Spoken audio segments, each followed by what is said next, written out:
for us and for Ethan, the biggest differentiator is time. It's time because, like you said before, he's on campus 2 days a week, but he's got the other 3. So like today, he's literally, as we're sitting, he's literally at home doing his schoolwork. And while everybody else is still in school, he's done with his schoolwork and he gets to start working on baseball. He gets to start working on his music and all. He gets to work out and do his weight training and his speed training and all those things. And it's like, at the end of the day, the gift of time, like time is the only currency that we like invest, yet we don't know the current balance, at the end of the day. And the worst thing that you can do with time is waste it. So your model in the hybrid school, for us, it gave us so much time, not just for our kid to invest in himself, but when we get home, we get to spend it with him now. Right. And it's been life-changing. Rhiannon, talk to me a little bit about the difference maker for time when it comes to like Ethan and his model. We can't wait for Ansley she's almost there too, right? So she's coming right around the corner. Talk to me about time with Ethan.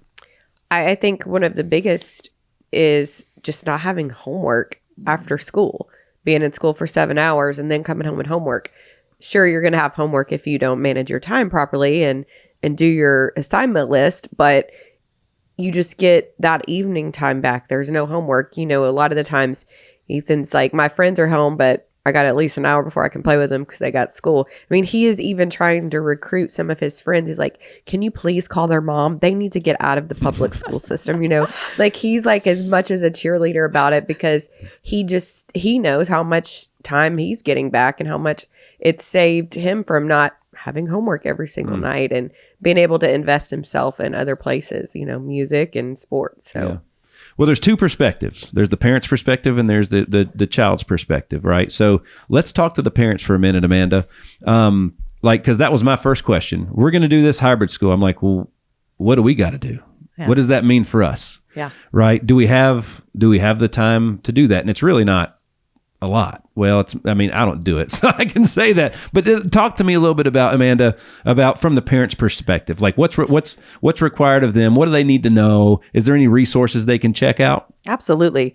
We're big on accountability. So really what we're asking is this partnership feels like a give and take. I personally have a passion point for people accomplishing work in the way they feel led to with their student in front of them. Like you mentioned, kids are so different. I say a lot. I have 4 different kids. I could pick 4 different language arts curriculums based off of how their brain works and how they're going to learn to read. But at the end of the day, it makes more sense for me to know a book and understand what the concept is asking and then teach in the way they're going to learn. So we are really big into accountability, meaning if this worksheet that's assigned covers, a letter blend on learning to read, we don't care how you do it. Your kid can be jumping on a trampoline. You could be making it out of, magnetic letters, or you could be writing it on the worksheet because some kids really enjoy that. It's about getting the work done. The same thing goes for kids at Ethan's age, right? I like to say a lot, we create independent workers, self-starters, hard workers.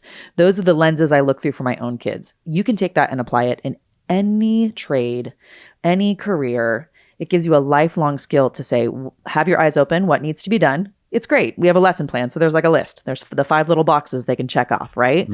But even in 4th grade, my daughters were doing that. So from a young age, we're teaching them, this is the column of work that needs to be done. And I can make my own list and I can check off what's being told of me. I know how to do it. And so I can feel that sense of accomplishment. That's how you buy back the time, really. He knows what's expected of him. So as a parent, we can be busy in the character training part, right? Like I have a kid that doesn't like math. It's not that she's not good at it. She doesn't like it. So sometimes my job is to compromise so I'm not breaking her spirit, right? Absolutely. I'm going to circle every other problem on the page so that you can come out a winner. Other times my job is to press in a little bit to her character. Listen, I know you don't like to do this. This is the work for the day. We're going to do it well, right? We're going to accomplish it well. And everyone has parts of their job that's just the work. You feel the work. So it depends on the kid and it depends on what they want. But by 7th grade, my daughter is highly independent. It becomes a totally different experience in these upper grades in a beautiful way where we are getting to experience them as these budding independent people. We're getting ready to launch them into the world. There's not that much time left. They're practicing all these adult decisions. They really feel like an adult, even though they're not there yet. And so my heart for Vine is that we would be this soft place to land where they can try on these parts of their personality and maybe make mistakes, or try on these parts of their independence and overlook something and you get kind of a poor score. And then I ask my daughter, what are we going to do about this together? Want me to email the teacher? Do you want to talk to your teacher? Do we need to change it? Do we let it rest? You know? And so there's so much opportunity in them when you look at the full picture of the full person down the road. When she's 30, when she's an adult or a mom or deciding education things for her own family.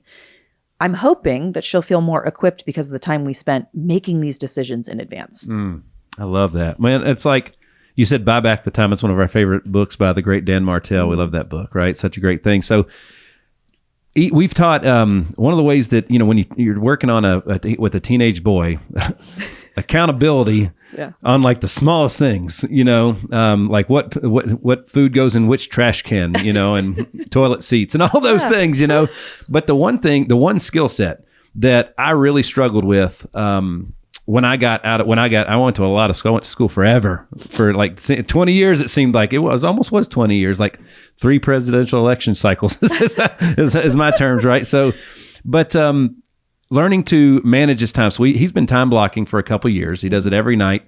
We call it his power list, and he writes down all of his critical tasks and maps them out. So like, can you imagine if 5 days a week it was just he woke on his power list, it said school, and it just all the way down the day, and he was done time blocking for the day, and now he gets to, he's the first chance I got to hit the snooze button, I did it. Yeah. And I was like 20 something years old. I was like, that was great. That was great, but it didn't serve me. It was a poor choice. But for 20 something years, I was told when and where to be, and I had no say in it. So, and the being around some of the most successful people that we've been around, the biggest thing that I see with them is how they manage their time. Like they're really, really good at it, right? So, Riri, what from your perspective, what are some of the things that mean the most to you, and what questions do you have for Miss Amanda? I'd love to hear from you a little bit more. Well, to kind of start the story, I used to want to open a school. That was like, Nick would always be like, why? What are we doing this for? Why are we working 10 to 12 hours a day to start this business? Like, I would love to be able to open a school. And after a while, and then 2020 happened, it's, no, okay, I just want to support a school. And it took when we found Vine, the biggest part of me that supported is just the fact that the faith base, and it comes from those values of, setting that foundation in them, even at kindergarten, all the way up to where Ethan is, that is their first class every day, that every day he has a Bible in his backpack. That is so important to me.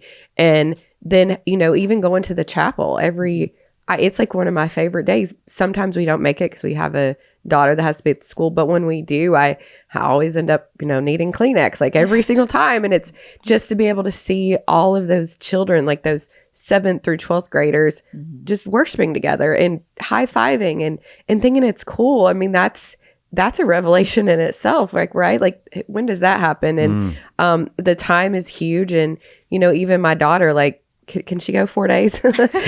She's redhead, let's just say that. And she likes structure, and she likes, she loves to be around people all the time. Like, she would love 4 days, but I'm just so excited to, to continue that with her as well. And again, the time, there's nothing like that. And just the teachers, they're fantastic. I mean, Ethan absolutely loves those teachers like so much. Like, he talks about them nonstop. So I'm so glad. I want to make sure everybody understands what you just said, right? So talking about the chapel thing, because that was like one of the coolest things is, Ethan gets to play the drums in chapel at school. We get to go. We get to go join them, and we sit in the back and watch everything about it. And it's like, That's a cool thing. I'm here. I want everybody to know you heard that right? So talk to me about where that idea came from, Amanda. Yeah, chapel's a huge, huge part of our culture. We host it once a month at the elementary campus and once a month at Upper. And we've actually just started this year having the student worship leaders come down and serve on the elementary campuses as well. I feel like that's so powerful for these little kids to see these high schoolers that are leading them in worship. So huge, huge part of our vision. But chapel is where we give each student a character award, and we feel like parents should be exposed to that. We want them to see the culture we're growing at Vine. It's a big peek in the window of, humanizing the educators. These are not just emails that are passing back and forth. They're people, and they're people that are speaking life into your student.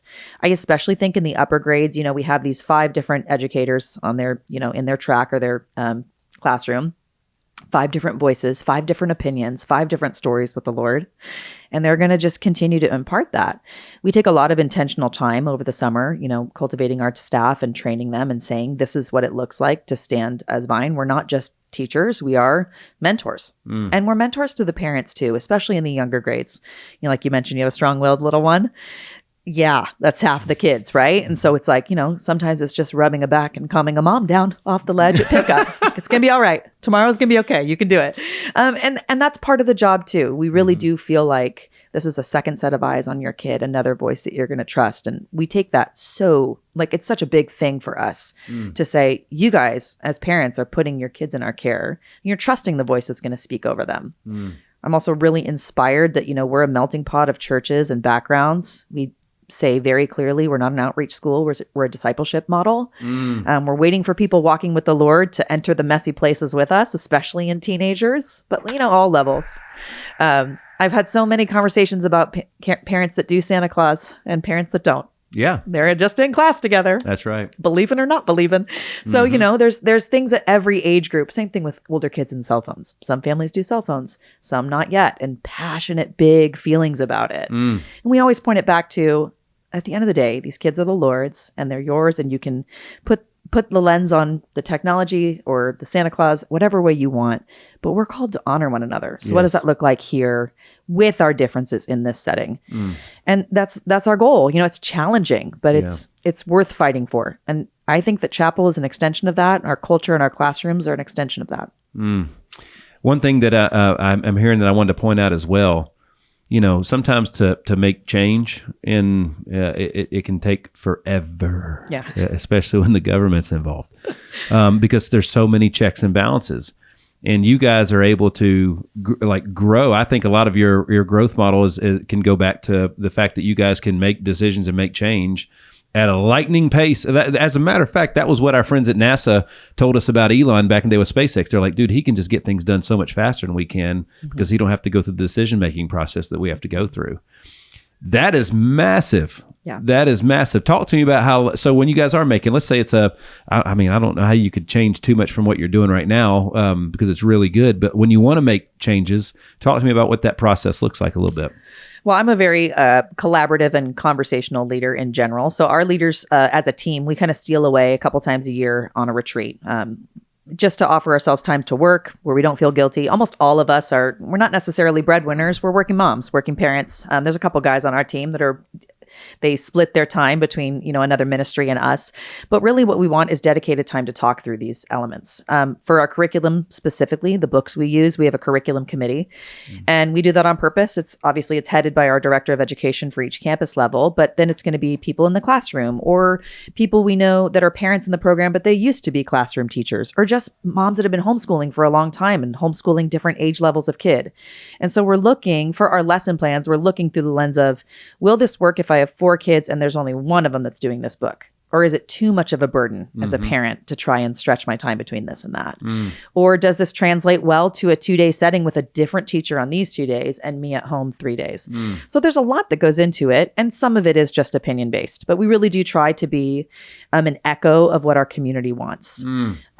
Every year at the beginning of the year, we host a feedback night for parents as well. What's working, what's not. And we do that privately for staff in advance too. Hey, what's working, what's not.